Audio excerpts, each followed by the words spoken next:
મિત્રો આપણે 12મા ધોરણના છેલ્લા યુનિટ 5મા અથવા તો કુલ 11માના નોંધો 10મા યુનિટની અંદર પર્યાવરણ શાસ્ત્રમાં છેલ્લેથી બીજો પાઠ 15મો પાઠ શીખી રહ્યા છીએ જૈવ વિવિધતા અને સંરક્ષણનો. આજે આપણે સંરક્ષણની વાત કરીએ. ગયા લેક્ચરમાં સમજ્યા કે કયા કારણસર જૈવ વિવિધતા આ પૃથ્વી ઉપરથી નાશ પામી રહી છે. તેમાં આપણે મુખ્ય 4 કારણ ગણાવેલા.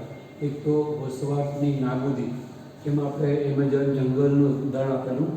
એ સિવાય અતિશોષણ, પેસેન્જર પિજિયન અને સ્ટીલર સી કાવ, એનું આપણે એક્ઝામ્પલ આપેલું. એના પછી ત્રીજું કારણ આપણે સમજાવ્યું હતું કે વિદેશી જાતિઓનું આક્રમણ. એમાં આપણે વનસ્પતિમાં ગંધારી, વોટર હાયસિન્થ એની વાત કરેલી. પ્રાણીઓમાં નાઇલ પર્સની આપણે વાત કરી હતી. અને આફ્રિકન કેટફિશ એ જાતિઓ જ્યારે લાવવામાં આવે છે ત્યારે અન્ય જાતિઓ નાશ પામે છે. એ સિવાય આપણે ચોથું કારણ આપેલું સહલુપ્તતા અથવા સહવિલોપન. એક જાતિનો નાશ થવાના કારણે એની ઉપર આધારિત જે બીજી જાતિ છે એ પણ એનું નસીબ પણ યજમાનનું નસીબ એ એનું નસીબ થઈ જાય. યજમાનની નિયતિ એ એની નિયતિ થઈ જાય. ટૂંકમાં એ પણ નાશ પામે. એને કહેવાય સહલુપ્તતા. આ બધા કારણોસર આપણને અતિ ઉપયોગી એવી જૈવ વિવિધતા નાશ પામે છે. આપણે અગાઉના લેક્ચરમાં જોયું કે જૈવ વિવિધતા આપણી આસપાસ જે કંઈ જોવા મળે છે એ બધા પ્રકારના સજીવો કે આપણને સીધી કે આડકતરી રીતે કામના છે. આ જે કામના છે એ આપણને કામના જ છે, પણ એ કામના નથી શક્ય ભવિષ્યમાં આપણને કોઈને કોઈ રીતે કામ લાગે. આપણે જોયું ખોરાક માટે, ઔષધ માટે, સાંસ્કૃતિક મૂલ્ય, કલાત્મક મૂલ્ય, નિયતંત્રીય, બધી રીતે બધા પોઈન્ટ ઓફ વ્યૂ આપણી આસપાસની જૈવ વિવિધતા ઘણી બધી આપણને ઉપયોગી છે. ભલે આપણને લાગે કે કીડીની 20,000 જાતિઓમાંથી 15,000 માનવ થઈ જાય અને 5,000 જાતિઓ નાશ પામે, ઉભયજીવીની પણ જેટલી પણ જાતિઓ છે એમાંથી ઓછી થઈ જાય, તો આપણને ભલે સીધી રીતે એવું લાગતું હોય કે આપણને ખાસ કંઈ જીવનમાં ફેર પડતો લાગતો નથી, પણ લાંબા ગાળે એનો ફેર પડે. તો ટૂંકમાં જૈવ વિવિધતા આપણને અતિ ઉપયોગી છે. આપણું જે આ પૃથ્વીરૂપી મોટું ઇકોસિસ્ટમ એ જાળવવા માટે એ બહુ બધી જાતિઓની અગત્યતા છે. કોઈ પોતાના સ્થાનમાં દરેક જાતિઓ છે એ અગત્યની છે. અને કેટલાક કારણોસર, અને આપણે એવું જોયું હતું ખાસ તો માનવ પ્રવૃત્તિને કારણે એ નાશ પામી રહી છે. તો એને બચાવવા માટે શું કરવું એ આપણે આ પાઠમાં આજે છેલ્લો મુદ્દો જોઈ રહ્યા છીએ. એના જે આપણો પાઠ છે એ પતશે પછી આપણે 12મા ધોરણનો છેલ્લો પાઠ છે 16મો પર્યાવરણીય સમસ્યાઓ એટલે કે પ્રદૂષણ, એ પાઠની આપણે શરૂઆત કરશું. આજે આપણે આ છેલ્લો મુદ્દો જોઈએ જૈવ વિવિધતાનો. કેવી રીતે આપણી આસપાસની જૈવ વિવિધતા એ સાચવી શકીએ વ્યક્તિગત રૂપે આપણે, અને વૈશ્વિક સ્તરે વિશ્વ લેવલે, વર્લ્ડ લેવલે કેવી રીતે બધા એનો પ્રયત્ન કરીને સાચવવા માટે ઉપાય કરી શકે. તો અહીંયા આજે આપણે જોઈ રહ્યા છીએ કે જૈવ વિવિધતાનું સંરક્ષણ.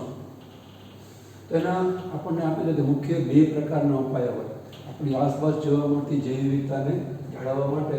એક ઉપાય છે એને કહેવાય સ્વસ્થાન સંરક્ષણ, અને બીજો ઉપાય છે એને કહેવાય નવસ્થાન સંરક્ષણ. સ્વસ્થાન સંરક્ષણ એ શબ્દથી આપણે સમજાયું છે કે જ્યાં પણ સજીવો છે એ એમના સ્થાનમાં રહેવા દે અને આપણે એને રક્ષણ પૂરું પાડીએ. જેમ કે અમુક કોઈ પ્રાણીઓનો માણસ પોતાના લાભાર્થે ઉપયોગ કરતો હોય. જેમ કે કાશ્મીરી સ્ટેગ એ નામના હરણ આવે છે. Kashmiri Stag, STAG Stag. એમાં નર હરણની નાભીમાં એક સુગંધદાયક પદાર્થ ઉત્પન્ન થાય છે. એ સુગંધથી આકર્ષાય અને માદા પ્રજનન માટે એની પાસે આવે તો એને આપણે કસ્તુરી કહીએ છીએ.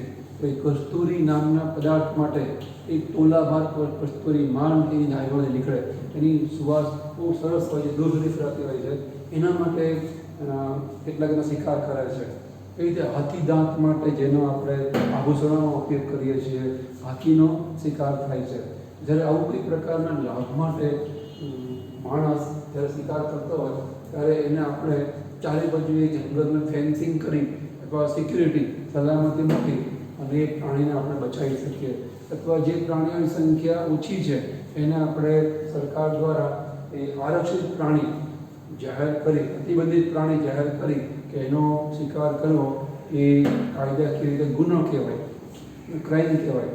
તો એ જેવી રીતે એના પર રક્ષણ છે પૂરું પાડી શકે. જ્યાં છે ત્યાં જ રહેશે, પણ આપણે આવી રીતે ફેન્સિંગ કરીને સલામતી મૂકીને કે આવી કાયદો કરીને કાયદાકીય રક્ષણ પૂરું પાડીએ એને કહેવાય સ્વસ્થાન સંરક્ષણ. પણ કોઈક વાર એવું બને કે એ પ્રાણીઓ જ્યાં પણ છે કે વનસ્પતિઓ જ્યાં પણ છે ત્યાં આપણે એને પૂરેપૂરું રક્ષણ આપી શકતા નથી. ત્યાં એમનો જીવ જોખમમાં હોય, ત્યાં એમની જાતિઓને પૂરેપૂરું રક્ષણ સંરક્ષણ મળી રહે નહીં. એ વખતે આપણે ન છૂટકે કોઈ ઉપાય ન રહે એટલે આપણે ત્યાંથી ઉઠાવી અને બીજે એમને રાખવા પડે. એને કહેવાય નવસ્થાન સંરક્ષણ.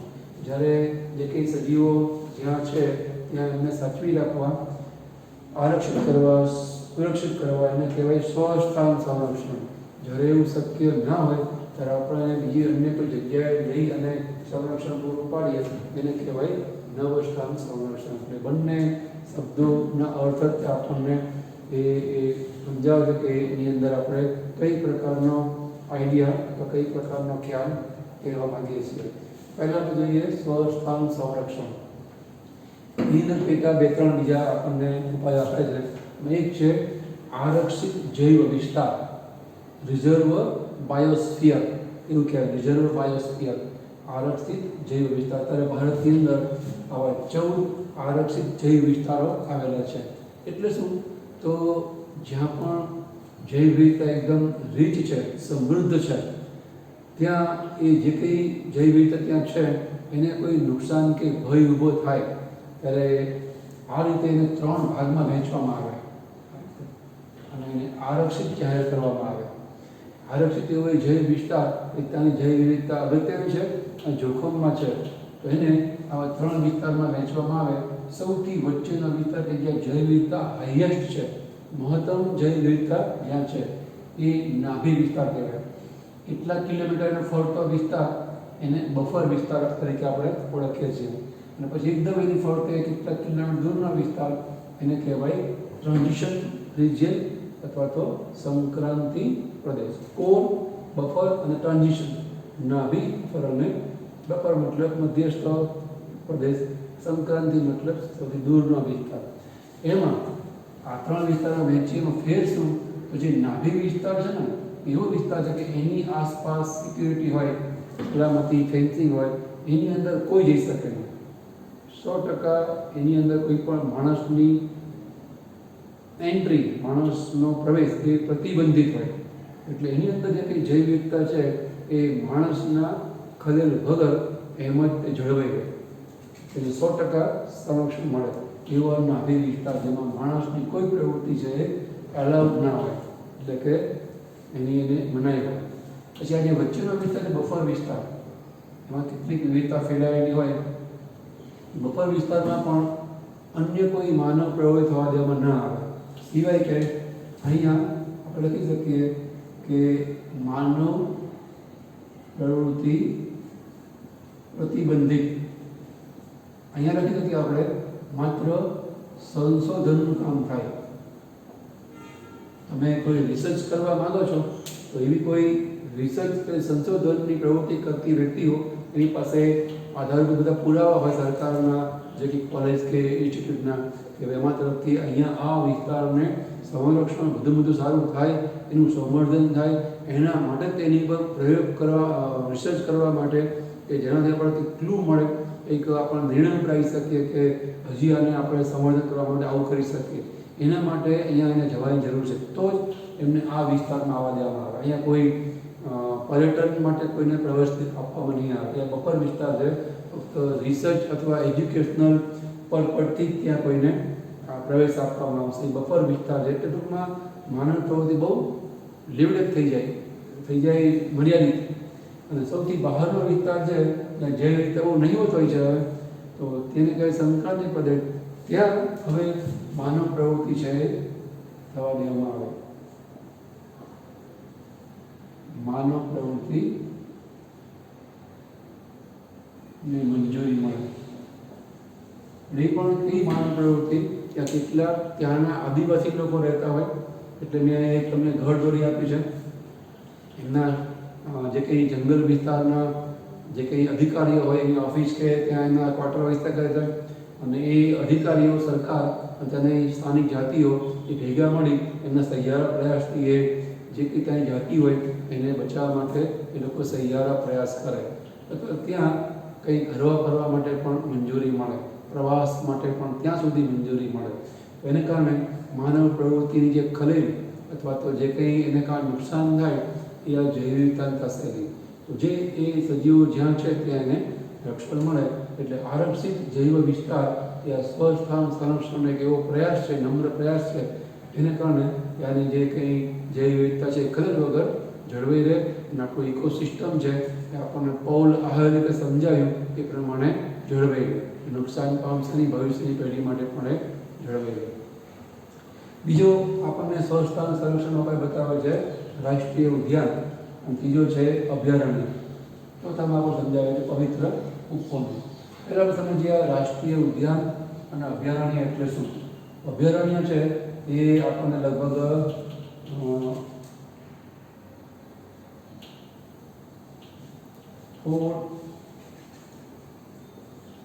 4-8 જેટલા અથવા તો એની આસપાસના આપણને આપે છે અભયારણ્ય.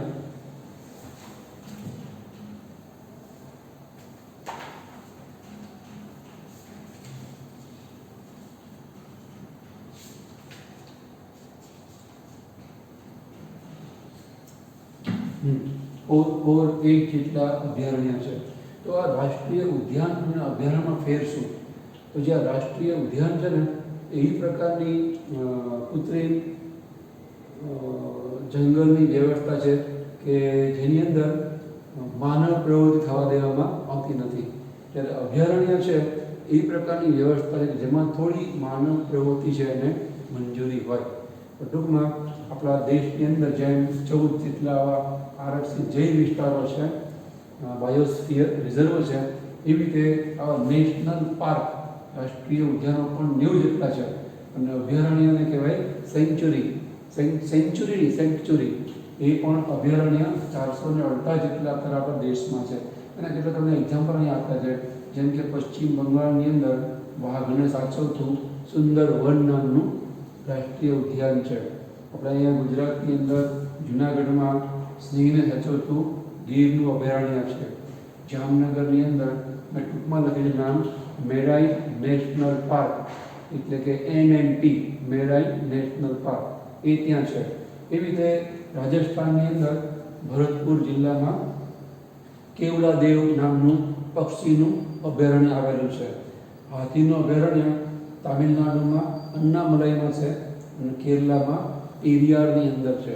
બધા અભયારણ્ય રાષ્ટ્રીય ઉદ્યાનોનો હેતુ મુખ્ય એ જ્યાં છે ત્યાં એ સુરક્ષિત રહે અને માનવ પ્રવૃત્તિની એમાં ખલેલ છે એમને પડે નહીં. એ સિવાય સ્વસ્થાન સંરક્ષણનો એક ચોથો આપણે ઉપાય બતાવેલો છે એ છે પવિત્ર ઉપવનો. જે આપણે સાંસ્કૃતિક, કલાત્મક અથવા તો ધાર્મિક મૂલ્યની દ્રષ્ટિએ અગત્યના જે કંઈ વૃક્ષો છે જેમ કે આસોપાલવ છે, લીમડો, તુલસી, હળદર વગેરે. એ સિવાય અમુક એવા પ્રાણીઓ એને આપણે કલાત્મક રીતે, ધાર્મિક રીતે પવિત્ર માનીએ છીએ. એટલે જે પ્રાણી વનસ્પતિઓની જાતિ જે આપણે સાચવીએ છીએ એ આ સેક્રિડ વન અથવા સેક્રિડ ફોરેસ્ટ કહેવાય, પવિત્ર ઉપવન તરીકે આપણે ઓળખીએ છીએ. એની અંદર ઘણી એવી અગત્યની જે કંઈ જાતિઓ એને વાંચી રાખીએ છીએ. એના કેટલા એક્ઝામ્પલ આપણને આપે છે. જેમ કે મધ્યપ્રદેશમાં, MP મતલબ મધ્યપ્રદેશમાં સરગુજા, ચાંદ અથવા ચંદા, બસ્તર. પછી કર્ણાટક, મહારાષ્ટ્રમાં પશ્ચિમ ઘાટ, રાજસ્થાનની અંદર અરવલ્લી ટેકરીઓ, મેઘાલયની અંદર ખસી, એન્ટિયા ટેકરીઓ, આ બધા વિસ્તાર છે ત્યાં પવિત્ર ઉપવનોમાં આપણે ત્યાંની જે કંઈ સ્થાનિક જાતિઓ છે એને આપણે સાચવી રાખી રહ્યા છીએ. તો આ કયો પહેલો ઉપાય સ્વસ્થાન સંરક્ષણથી આપણે જે તે જગ્યાએની જે પણ પ્રાણી વનસ્પતિઓ જાતિઓ છે એને આપણે આરક્ષિત, સુરક્ષિત જાહેર કરી અને સાચવી રાખીએ છીએ. એ સિવાય બીજો ઉપાય જોઈએ પહેલાં આની વાત કરીએ. કેટલાક એવી પ્રકારની જાતિઓ આપણને જોવા મળે કે દુનિયામાં એ ત્યાં જ હોય, બીજે ક્યાંય ના હોય. એને કહેવાય બાયોલોજિકલ હોટસ્પોટ અથવા ધ્યાન ખેંચતા પ્રદેશો. દુનિયામાં તમારે અમુક પ્રકારના વાઘ જોવા, સફેદ વાઘ, અમુક પ્રકારના જીરાફ જોવા હોય, અમુક પ્રકારના પ્રાણી જેમ કે કાંગારૂ જોવા હોય, તમને એ જાતિઓ એ પછી પ્રાણી વનસ્પતિ ત્યાં જ જોવા મળે દુનિયામાં, એ જ જગ્યાએ. અને એનો પાછો જે નાશ પામવાનો દર છે બહુ ઊંચો હોય, એટલે એ પ્રકારની જાતિઓ, એ પ્રકારની જાતિને રહેલી છે એવા વિસ્તારો એને કહેવાય ધ્યાન ખેંચતા પ્રદેશો, એને હોટસ્પોટ કહેવાય. કારણ કે ત્યાંની જે જાતિ દુનિયામાં ક્યાંય નથી અને એ પછી નાશ પામવાના ભયથી પસાર થઈ રહી છે, ઝડપથી નાશ પામી રહી છે, તો સૌથી પહેલું સંરક્ષણ એને આપવાનું થાય. અને જો એ નાશ પામે, દુનિયા બીજી અન્ય જગ્યાએ તો ક્યાંય છે નહીં, એટલે હોટસ્પોટ છે એ જાળવવા બહુ જરૂરી છે. આપણને આંકડાકીય ખ્યાલ આવે એટલે એ પણ આપણને માહિતી આપી છે. દુનિયામાં હોટસ્પોટ તો 2% જ છે, પૃથ્વીના કુલ ક્ષેત્રફળના 2% ક્ષેત્રફળમાં જ આપણને એ જાતિઓ મળી આવે કે ત્યાં જ હોય, બીજી દુનિયામાં અન્ય કોઈ દેશમાં આપણને જોવા મળે નહીં. પણ એ 2%ના વિસ્તારમાં 30% જૈવ વિવિધતા સમાયેલી છે. એનો મતલબ કે આપણો જે કંઈ સ્વસ્થાન સંરક્ષણનો હેતુ છે એ સૌથી પહેલાં આપણે ત્યાં પાર પાડવાનો છે. સૌથી પહેલાં આપણું ધ્યાન છે સ્વસ્થાન સંરક્ષણનું કે જૈવ વિવિધતા સંરક્ષણનું, એની ઉપર કેન્દ્રિત કરવાનું થાય. બરાબર? કારણ કે બહુ ઓછા વિસ્તારમાં ઘણી બધી જૈવ વિવિધતા ત્યાં સમાયેલી છે. પહેલાં આપણને આવા 25 વિસ્તારો ધ્યાનમાં આવેલા, અત્યારે બીજા 9 જેવા વિસ્તારો ઉમેરાયા છે કે જેમાં જોવા મળતી જૈવ વિવિધતા, એવા પ્રકારની જાતિઓ સજીવો એ આપણને ત્યાં જ જોવા મળે છે. આપણે એ બધા વિસ્તારોના દેશ સહિતના નામો ગોખવાની જરૂર નથી, આપણને આંકડો ખબર હોય છે. અત્યારે કુલ 34 જેટલા હોટસ્પોટ છે એ વિશ્વમાં જોવા મળે. સમગ્ર વિશ્વમાં આવા 34 જેટલી જગ્યાઓ કે હોટસ્પોટ છે જેને આપણે સંરક્ષણ આપવામાં હાઈએસ્ટ પ્રાયોરિટી આપવી પડે, પસંદગી પહેલી આપવી પડે. એમાં આપણા દેશની અંદર 3 હોટસ્પોટ જોવા મળે છે. એક તો પશ્ચિમ ઘાટ, શ્રીલંકા, ઇન્ડો બર્મા અને હિમાલય, 3 જગ્યાએ આપણને આવા ભારત દેશમાં, બાકીના 31 છે અન્ય દેશોમાં હોય.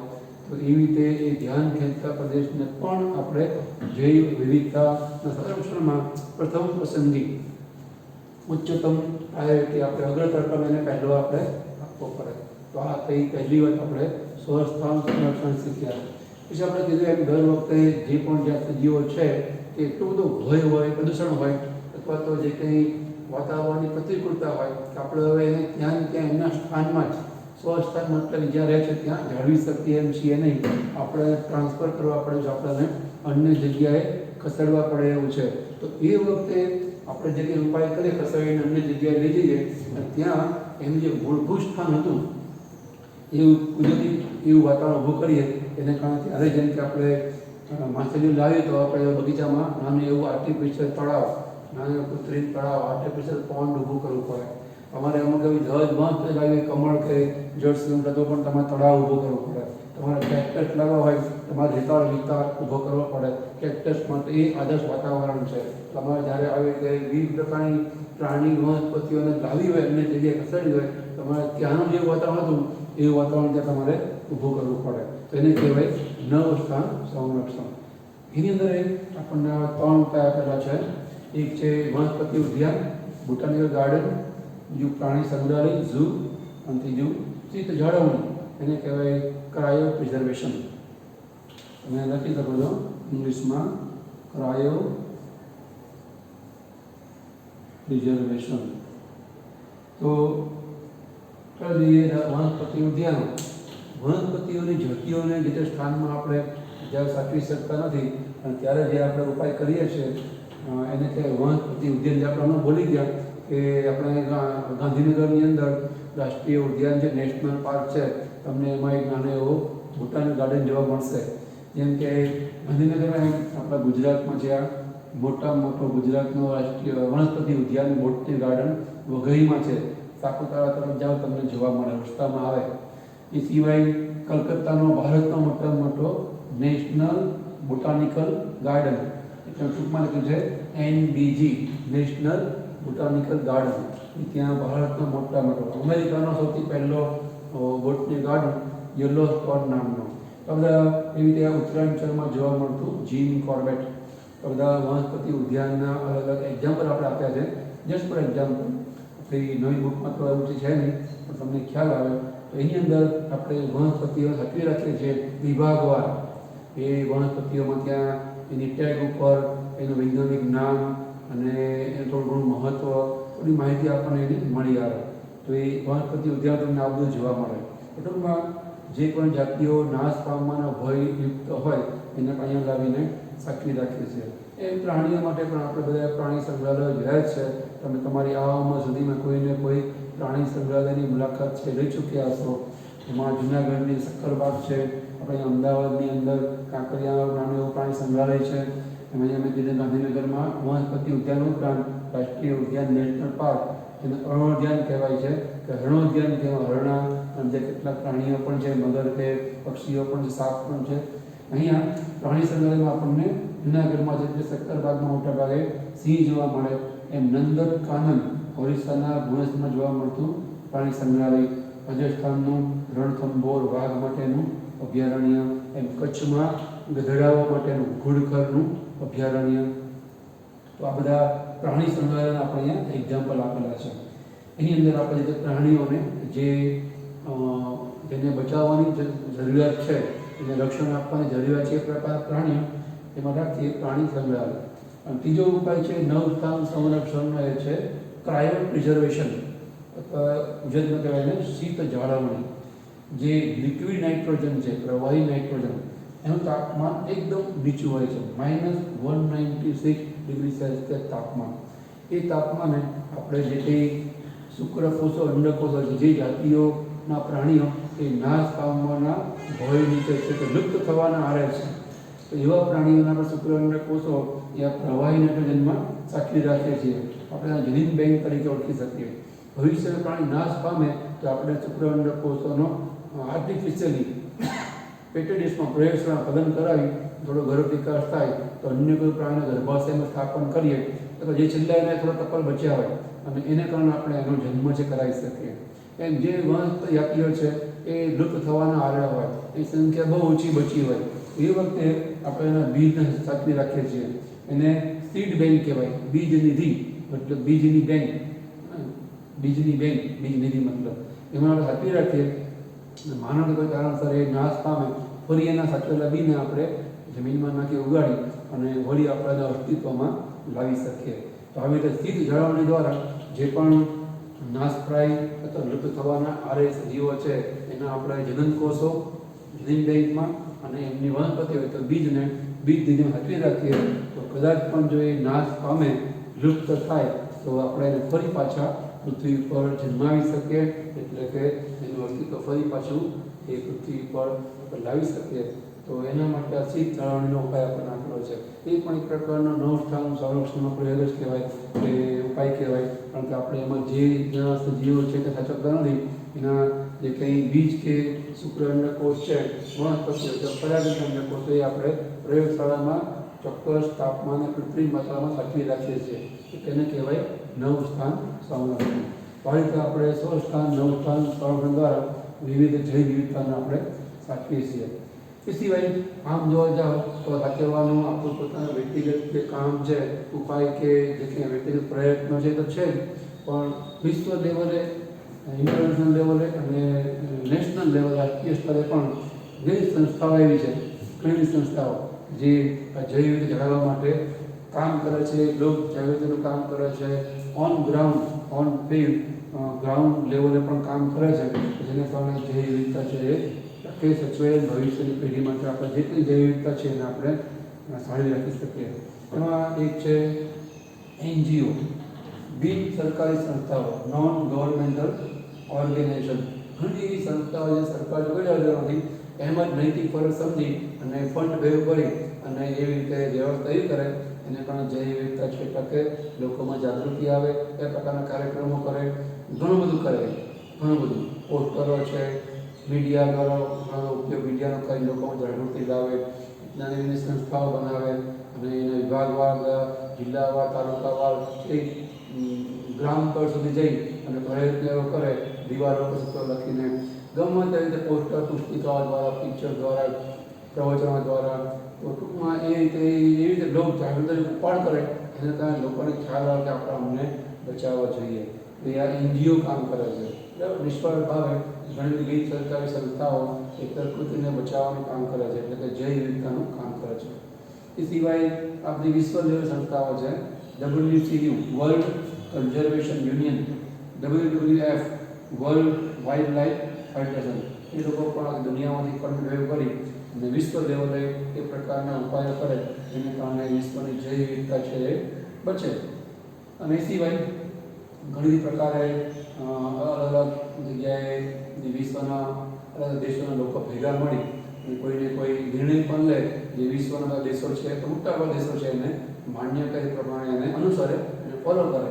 જેમ કે 1992માં રિયો ડી જેનેરોમાં પૃથ્વી પરિષદ અર્થ સમિટ ભરાયેલી એમાં જેટલા પણ દેશોએ ભાગ લીધેલો અને નક્કી કર્યું કે આપણે જૈવ વિવિધતાના સંરક્ષણ માટે યોગ્ય પગલાં ભરીશું.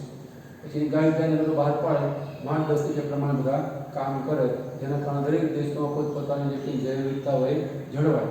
એના પછી 10 વર્ષ પછી 2002માં દક્ષિણ આફ્રિકાના જોહાનિસબર્ગની અંદર વિશ્વ પરિષદ ભરાઈ હતી. વિશ્વ પરિષદ એમાં એ જૈવ વિવિધતા જાળવવા માટેનો નિર્ણય લેવાયેલો. જૈવ વિવિધતાનો જે ઘટતો દર છે વિશ્વમાં જેટલી જૈવ વિવિધતા જે દરે માનવ પ્રવૃત્તિને કારણે ઘટી રહી છે તો એ ઘટતો દર અટકાવવો તો જૈવ વિવિધતાને સમૃદ્ધ કરવી કે સંવર્ધન કરવું. તો એ જૈવ વિવિધતાને અટકાવવાનો નિર્ણય પણ એ પરિષદમાં જેટલા પણ દેશોએ ભાગ લીધો હશે એમણે એવો નિર્ણય છે કરેલો. આજે એ નિર્ણય બધા અનુસરે પણ છે. આવી રીતે વિશ્વ લેવલે અલગ દેશોની સંસ્થાઓ કે દેશો ભેગા મળી અને આવા પણ નિર્ણયો લે જેને કારણે પણ વૈશ્વિક લેવલે જે વિવિધતા છે એ બચે. એ સિવાય છેલ્લે આપણને જે સંરક્ષણ કરવાની વાત છે એમાં અલગ અલગ 3 આસ્પેક્ટ અથવા દૃષ્ટિકોણ એંગલ આપણને આપેલા છે. સંક્ષિપ્ત રીતે ઉપયોગી દલીલ જૈવ વિવિધતાનું કેમ સંરક્ષણ કરવું જોઈએ એની જે દલીલો સ્ટ્રોંગ આર્ગ્યુમેન્ટ એને કહેવાય કે પ્રબળ દલીલો આપવામાં આવે છે. એ છે સંક્ષિપ્ત રીતે ઉપયોગી દલીલ, પછી વ્યાપક ઉપયોગિતાવાળી દલીલ અને નૈતિક દલીલ. નૈતિક દલીલનો મતલબ શું? આપણી આસપાસ જે પર્યાવરણ છે એને આપણે નહીં સાચવીએ તો પર્યાવરણમાં એવું એક રિએક્શન આવશે પ્રતિક્રિયા જે માનવજાત એને રોકી શકશે નહીં. જેમ કે આ સુનામી આવે છે એ દરિયામાં તો બહુ મોટું પૂર છે, બહુ મોટું પ્રચંડ મોજું જે માનવ પ્રવૃત્તિને કારણે થતું હોય છે. એમ ઘણી વાર ધરતીકંપ થાય છે. આપણે ચારે બાજુથી જમીનમાંથી બોર કરી પેટ્રોલને પાણી કાઢીએ છીએ તો નીચે અવકાશ બને એના કારણે જે જમીનની બી મોટી મોટી પ્લેટો છે એ ખસે એટલે બહુ મહાભયાનક ધરતીકંપ આવે છે. તો પ્રકૃતિનું આપણે વાત કરી હતા કે જરૂરિયાત માટે નહીં લોભ માટે આપણે એનો અતિશોષણ તરીકે ઉપયોગ કરીએ, અતિશોષણની જેમ ઉપયોગ કરીએ તો સામે પ્રકૃતિ કોઈ પરિવર્તન આપે જ છે. એને કહેવાય નૈતિક દલીલ કે આપણે એવું ન કરવું જોઈએ. એવો કોઈ કાયદો આપણે વતવાનથી કરી શકતા નથી પણ એવું નહીં હોવું જોઈએ એ પ્રકારની વાતો એને કહેવાય નૈતિક દલીલો. જે આપણું પર્યાવરણ જેને બચાવવા આપણે પ્રયત્ન કરો, જ્યાં ત્યાં મળમૂત્ર નહીં કરો, જ્યાં ત્યાં થૂકવું નહીં, તો જ્યાં ત્યાં ગમે તે વસ્તુ તોડી નાખવી નહીં, ફૂલ છોડ ઉપાડી નાખવા નહીં, બગીચામાં સપના લગ્યા કોઈ ફૂલ ઝાડ તોડવા નહીં, ફૂલ પાંદડા તોડવા નહીં તો નહીં કરવું જોઈએ. પ્રાણીઓને ખાવા નહીં આપવું કે હેરાન નહીં કરવા, તો એ પણ આપણે જો ફોલો કરીએ નાની વસ્તુ એની અંદર આવે, નૈતિક દલીલની અંદર આવે. એ સિવાય છે વ્યાપક ઉપયોગિતાવાદી દલીલ. જેમ કે આપણે જાણીએ છીએ કે દવાખાનામાં દાખલ થઈએ તો આપણને ઓક્સિજનનો બાટલો ચડાવવામાં આવે તો એનું આપણે બિલ ચૂકવવું પડે છે. આપણે જન્માને મરે ત્યાંથી જે કંઈ આપણે ઓક્સિજન હવામાંથી લઈએ છીએ એ પ્રકૃતિ આપણને આપે છે. આપણી આસપાસ જૈવ વિવિધતા જે કંઈ વનસ્પતિઓ છે એ CO2 દૂર કરી પર્યાવરણનો O2 છે એ ફેંકાય છે. એનું બિલ આપણને કુદરત આપતી નથી. એવી રીતે એ પરાગનયનથી હજારો વનસ્પતિઓનું પરાગનયન થાય, જેટલી પણ સપોઝથી વનસ્પતિઓ છે એનું પરાગનયન જે થાય છે કુદરતી. હવે માનો કે આપણે કરાવવાનું થાય તો કેટલો પ્રયત્ન અને કેટલો પૈસા ખર્ચાય એની પાછળ, ત્યારે એ વસ્તુ પરાગનયન પામીને આપણને ફળ કે ઝાડ કે તેલીબિયા કે વગેરે આપણને મળે. કુદરતી રીતે પ્રકૃતિ જેટલા પણ પક્ષીઓ, પ્રાણીઓ, કીટકો છે પરાગનયન કરી આપે છે વિના મૂલ્યે. અલબત્ત એમાં એમનો સ્વાર્થ છે પણ આપણને તો એ બધી પ્રકારની જૈવ વિવિધતા કામ લાગે છે ને. એવી રીતે જે કંઈ નેચરલ બ્યુટી છે, કુદરતી સૌંદર્ય, તમે ઘાસ પર ચાલો છો, સવારમાં પક્ષીઓનો ગહેકાટ કલરવ તમને સાંભળવા મળે છે, લોન પર ચાલુ પુષ્પનું વાતાવરણ હોય, તો એ જે બધી પ્રકારની બાબતો છે એના માટે પણ આ જે કંઈ જૈવ વિવિધતા છે એને સાચવવી જોઈએ. આ પ્રકારની જે દલીલ છે આર્ગ્યુમેન્ટ એને કહેવાય વ્યાપક ઉપયોગિતાવાદી દલીલ તરીકે આપણે એને ઓળખીએ છીએ. એ સિવાય સંસ્થિત તરીકે ઉપયોગી દલીલ આપણને ખબર ભાતભાતના જેટલા પણ ખોરાક છે એ તમે ધાન્ય કહો, કઠોળ કહો, તેલીબિયા કહો, એ બધી રીતે આપણને આ વનસ્પતિઓ છે ઉપયોગી છે. એવું કહેવાય છે કે જેટલી પણ ઔષધ કે દવાઓ છે એની 25% દવાઓ એ આપણને નિસર્ગમાંથી, કુદરતમાંથી, વનસ્પતિમાંથી મળે છે. તો ભાતભાતની ઘણી બધી ઔષધીય વનસ્પતિઓ આપણને ઔષધો આપે છે. એના માટે પણ, ખોરાક માટે, ઔષધો માટે પણ, એ સિવાય એમાં જે લાકડું છે, ફર્નિચર, એ બધા માટે આપણે બળતણના લાકડા તરીકે અત્યારે દુનિયામાં ઘણા લોકો, મોટો ભાગ દુનિયાનો એ બળતણ માટે કોલસાના લાકડા છે એ વાપરે છે. એવી રીતે દુનિયાનો ઘણો મોટો ભાગ છે ખોરાક તરીકે માંસ કે માખીને ઉપયોગમાં લે છે. એવી રીતે ખોરાક અને ઔષધ માટે પણ આપણી આસપાસની જૈવિકતા આપણે જાળવી જોઈએ, આપણી નૈતિક ફરજ છે. એ દલીલ છે એને કહેવાય સંક્ષિપ્ત રીતે ઉપયોગી દલીલ. આવી રીતે કેટલીક એવી આર્ગ્યુમેન્ટ છે, એટલે કે દલીલ છે જેનાથી આપણે કહી શકીએ, સ્ટ્રોંગ રીતે, મજબૂત રીતે દાવો કરી શકીએ કે જૈવિકતાના ઉપાયથી આપણે બચાવવી જોઈએ. તો ટૂંકમાં આપણે પાઠની શરૂઆતમાં સમજાવેલું કે આ પાઠ આપણને આપણા લેવલે, તમારી આ ઉંમરમાં શીખવા એટલા માટે આવે છે, તમે ભવિષ્યના જે દેશના, આપણે ભારત દેશ નાગરિકો છીએ, તો આપણને ખ્યાલ આવે કે આપણી આસપાસની પ્રકૃતિ આપણને કામ લાગે જ છે. ભલે ડાયરેક્ટ કે ઇનડાયરેક્ટ આપણને ઉપયોગ દેખાય ન દેખાય, આપણી આસપાસની બધી જૈવિકતા, પ્રકૃતિ સૌંદર્ય એ જેમ છે તે જાળવી રાખવી આપણી નૈતિક ફરજ છે. કાયદાકીય પણ છે, નૈતિક પણ છે. એનો આપણને મગજમાં બી રોપાય, આ વિચાર આપણા મગજમાં રોપાય, અને ભવિષ્યમાં આપણે પણ જે તે જગ્યાએ કામ કરવા જઈએ તો આપણે આ પ્રકૃતિનું સંવર્ધન, જતન કરીએ. એના માટેનો આ પાઠ હતો. પરીક્ષાલક્ષી આપણે જે કંઈ મુદ્દાઓ છે આપેલા છે, આને પણ તમે તમારી સાથે નોટમાં ઉતારી લો. જે કંઈ તમને લાગે એમાં કંઈક એડ કરવા જેવું તો તમારી ભાષામાં એડ પણ કરો, એના પર નોટ તમારી થઈ જાય. અને પછી અહીં આપણે પાઠ પૂરો કરીએ છીએ. નેક્સ્ટ ટાઈમ જ્યારે મળીએ ત્યારે હમણાં અમે વાત કરીએ આપણા 12મા ધોરણ છેલ્લો પાઠ છે, 16મો પાઠ, પર્યાવરણ સમસ્યાઓ. એના માટે મળીશું. અહીંયા આપણે અટકીશું.